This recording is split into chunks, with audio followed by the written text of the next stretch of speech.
السلام علیکم ورحمۃ اللہ. میں ہوں فاطمہ فضل اور انجینئر محمد علی مرزا صاحب کی جو ایک کنٹروورشل قسم کی ویڈیو ان لوگوں نے ہائپ میں لی ہوئی ہے اور اس کے اوپر بار بار ان کے اوپر یہ الزام لگایا جا رہا ہے کہ انہوں نے نعوذ باللہ نبی علیہ الصلوۃ والسلام کی شان میں گستاخی کی. میں نے وہ پوری ویڈیو دیکھی اور مجھے کہیں پہ بھی یہ نہیں لگا کہ انہوں نے قطعاً نبی علیہ الصلوۃ والسلام کے لیے کوئی ایسے الفاظ استعمال کیے ہوں جس میں ان کی توہین کی گئی ہو.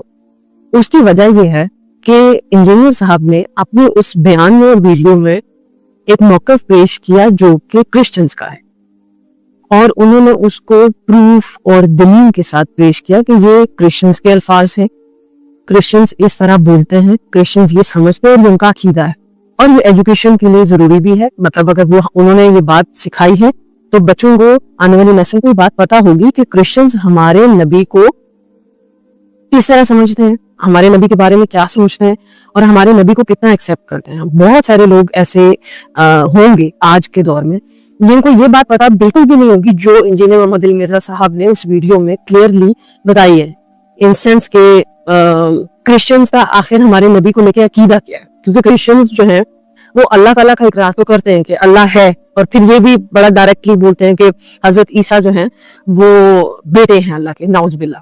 لیکن یہ بات بہت کم لوگوں کو پتا تھی اور بہت کم لوگ یہ جانتے تھے کہ آیا وہ ہمارے نبی کو کیوں نہیں مانتے. تو انہوں نے اتنا کلیئرلی آپ کو اس ویڈیو میں سمجھایا ہے تو وہ سمجھانے کی روح سے تھا. ان کے الفاظ میں کہیں پہ بھی یہ چیز نہیں تھی کہ انہوں نے ڈائریکٹلی, اور ایک ایسا بندہ, یا میں کچھ باتیں ہائی لائٹ کرتی چلوں ان سینس اس بارے میں کہ وہ کس طرح کے انسان ہے. میں نے انیشلی جب سٹارٹ میں انجینئر محمد علی مرزا صاحب کا عروج کا ٹائم شروع ہوا, جب ان کی باری میں ویڈیوز وائرل ہونا شروع ہوئی, تو میں نے اپنی یونیورسٹی میں اپنے ٹیچرز کے منہ سے یہ الفاظ سنے کہ بہت بڑا فتنہ ہے. انجینئر محمد علی مرزا بہت بدتمیز آدمی, بہت بلنٹ آدمی, اور اس کو بالکل نہیں سننا اور بہت بڑا فتنہ ہے اور بلا بلا بلا بلا. تو وہ کہتے ہوتے ہیں نا کہ ایک نیچرل سا ایک لا ہے کہ جس چیز سے جتنا روکا جائے اس کی کیوریوسٹی اتنی بڑھتی ہے. تو یہ تو ہر بندے میں ہوتا ہے. اگر آپ کو کہا جائے نا کہ فلاں چیز کو کلک نہیں کرنا, بندہ کہتا ہے میں کلک کر کے دیکھوں گا ہوگا کیا. میں نے سننا شروع کیا, پھر میں نے ڈیٹیل میں ان کے بارے میں جاننا شروع کیا. اس بندے کے ذہن میں جتنا ان کے الفاظ سے اور ان کے کہنے کے اخلاق سے جتنا پتا چل, اس بندے کے ذہن میں ایک ہی چیز ہے کہ وہ اپنے اللہ اور اس کے رسول محمد صلی اللہ علیہ وسلم کا جو ریئل فیکچول بکش دین تھا وہ آپ تک لانا چاہ رہے تھے.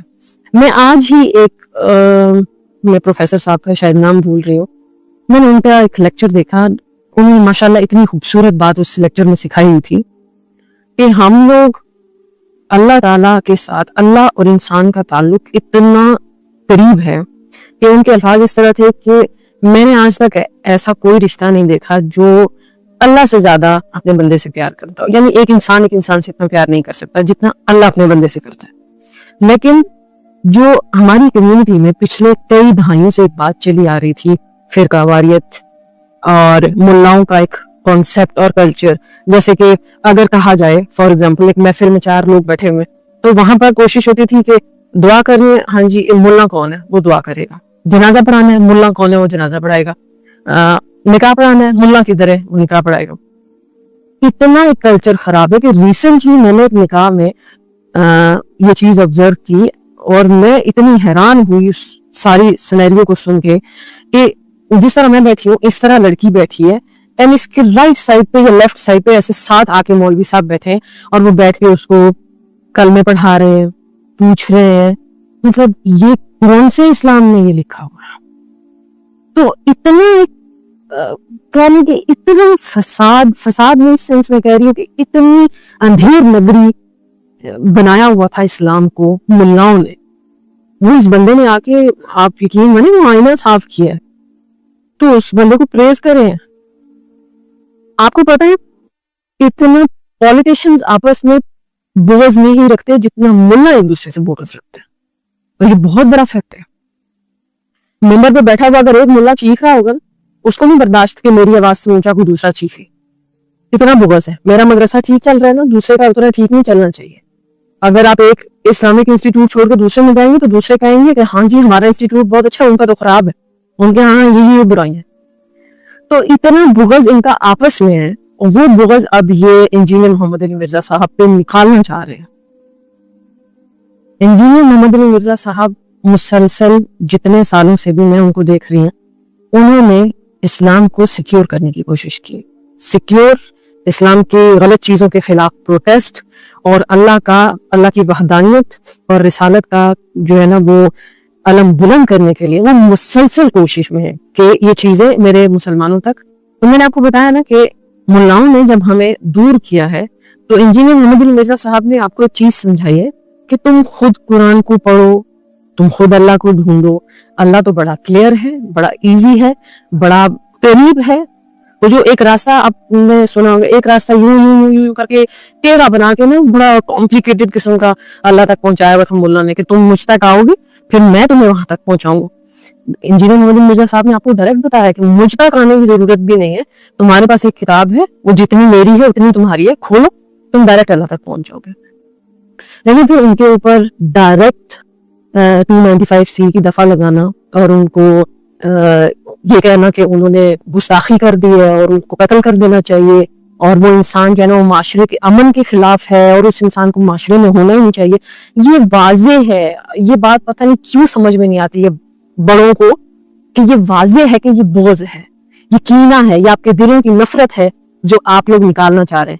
لیکن میں آپ کو ایک بات یہاں پہ واضح کرتی چلوں کہ میرے ملک کا سب سے بڑا مسئلہ یہی ہے کہ یہاں پر یونٹی نہیں ہے کسی طبقے میں بھی. پولیٹیشینز ہوں، مختلف ادارے ہوں، اسلامک سکولرز ہوں، یونٹی نہیں ہے ایک دوسرے کے اوپر. یہ ایک سب سے مزیدار چیز ہے. پھر یہاں میں ایک اور بھی بہترین بات کرتی چلوں، اور ضروری بات، کہ وہ لوگ جو بڑے بڑے تختوں میں بیٹھے ہوئے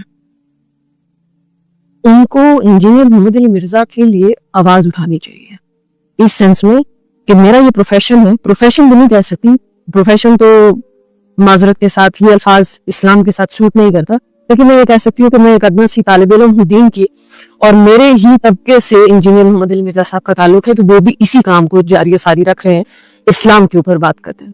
تو میں تو ان کو سیکیور کروں گی، ان کے لیے آواز اٹھاؤں گی اس سینس میں کہ اس بندے نے اگر جینوئن گستاخی کی ہوتی تو وہ الگ بات تھی، لیکن کنایا ڈھکی چھپی باتوں میں پھنسا کر جان بوجھ کے اور ان کے اوپر یہ 295C لگانا، یہ کسی بھی ایجوکیٹڈ یا جہاں پر رول آف لا ہو ایسے معاشرے میں یہ چیزیں نہیں ہوتی ہیں. آپ کو پتہ اسلام کا ایک قانون ہے کہ جب شوہر بیوی کو طلاق دے تو اگر وہ طلاق مبہم الفاظ میں ہو، یعنی جو ڈائریکٹ الفاظ نہ ہو، ایک ہوتا ہے ڈائریکٹ ایک بات کو کہہ دینا کہ تم یہ وہ ڈائریکٹ ہو گیا، لیکن اگر اس نے مبہم کنایا الفاظ جیسے کہ تم میری طرف سے آزاد ہو، تم کو میں چھوڑتا ہوں، ٹھیک ہے، اب چھوڑنے میں آزاد کرنے میں اور بھی بہت سارے مطلب نکالے، تو وہاں پر ہسبینڈ سے اس کی نیت پوچھی جاتی ہے، اس سے پوچھا جاتا ہے کہ تمہاری نیت کیا ہے یہ بات کہنے میں. تو انجینئر محمد علی مرزا صاحب کا تو وہ بیان آپ لوگ آن ایئر نیشنل ٹی وی پہ لگائے، اس میں کہاں انہوں نے یہ کہا ہے کہ میں یہ کہتا ہوں کہ نبی علیہ السلام کے بارے میں اس طرح کے الفاظ، نعوذ باللہ میں تو ایسے الفاظ کو اپنی زبان سے کوٹ بھی نہیں کرنا چاہتی. کہاں ہے انہوں نے؟ آپ لوگ ٹیکنیکل لاجیکل فیکٹ پر بات کم کرتے ہیں، دماغ سے کم آپ فیصلہ لیتے ہیں اور ایموشنز کے ساتھ زیادہ لیتے ہیں. تو یہی سب سے بڑا مسئلہ ہے. دماغ کو استعمال کریں، جذبات کو کنٹرول میں رکھیں، کیونکہ جذبات کو کنٹرول میں رکھنے کے لیے ہی آپ کے پاس اسلام آیا ہے. آپ نے ایموشنز کو ضبط میں کر کے ڈیسیژنز کرنا. جزاک اللہ.